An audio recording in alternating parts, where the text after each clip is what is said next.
கேள்விகள் இருக்கிறாங்க. உங்க கூட்டணியில பாமக வர வாய்ப்பு இருக்கான்னு கேட்டா, ஒண்ணு வரும் வரலன்னு சொல்லணும். அதற்கு முதல்வர் சொல்றாரு, இல்ல எங்க கூட்டணி வலுவா இருக்கு. இந்த பதில மட்டும் தான் சொல்றாரு. பாமக பத்தின ஒரு கேள்விக்கான பதிலே அவர்கிட்ட இருந்து வரலையே. சோ அதனால தான் திருமாவளவன் இப்படி ஒரு பதில கொடுத்திருக்காரோ அப்படின்னு பார்க்கலாமா முதல்வருடைய பேச்சினால? ஏன் அவ்வளவு வேகா சொன்னாருன்னு எனக்கு தெரியல. ஏன்னா இப்ப திமுகவை பொறுத்தளவுல இந்த அலைன்ஸ் வந்து ஒரு வின்னிங் அலைன்ஸ், பெர்ஃபெக்டா ஒர்க் ஆயிருக்கு. எல்லாரும் நீட்டா டிராவல் பண்ணிருக்காங்க, நிறைய வெற்றிகளை கொடுத்துக்கிட்டே இருக்காங்க. அலைன்ஸ் வந்து நல்லா ஸ்ட்ராங்காகவும் இருக்கு. ஸோ அப்படி இருக்கும்போது இல்ல விசிகே கூட தான் இருக்காங்க அப்படின்ற ஒரு அஷூரன்ஸை கொடுக்கறது பெட்டரா இருக்கும். ஏன்னா இப்போதைக்கு விசிகே இந்த அலைன்ஸ் நல்லா ஜெல் ஆயிட்டாங்க. விசிகேவோட ஒரு கெப்பாசிட்டி என்னன்னா, அவங்க இந்த அலைன்ஸுக்கு ஒடுக்கப்பட்ட மக்களுக்கான ஒரு அலைன்ஸ் இது அப்படின்ற ஒரு இமேஜை கொடுக்க முடியும். எப்படி காங்கிரஸ் பார்ட்டி டிஎம்கே அலைன்ஸுக்கு மைனாரிட்டிஸுக்கான அலைன்ஸ் இதுன்ற ஒரு இமேஜ் கொடுக்குது இல்ல. ஏன்னா நேஷனல் லெவலில் காங்கிரஸ் பார்ட்டி தான் அவங்க போய் பிஜேபிக்கு எதிராக பாலிடிக்ஸ் பண்றாங்க. ஸோ மைனாரிட்டிஸ் நீங்க என்னதான் பண்ணாலும் இந்த அலைன்ஸ் விட்டு வெளியே போக மாட்டாங்க.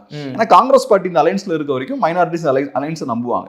அதே மாதிரி விசிகேவும் பார்த்தோம்னா அவங்களுக்கு ஓட் ஷேர் கம்மியா இருந்தாலும் அதை தாண்டி ஒரு இமேஜ் வந்து அந்த அலைன்ஸுக்கு கொடுப்பாங்க. ஸோ இது ஒடுக்கப்பட்ட மக்களுக்கான ஒரு அலைன்ஸ் இது, ஸோ நம்ம இவங்களுக்கு தான் ஓட் பண்ணணுன்ற ஒரு இமேஜை வந்து கொடுப்பாங்க.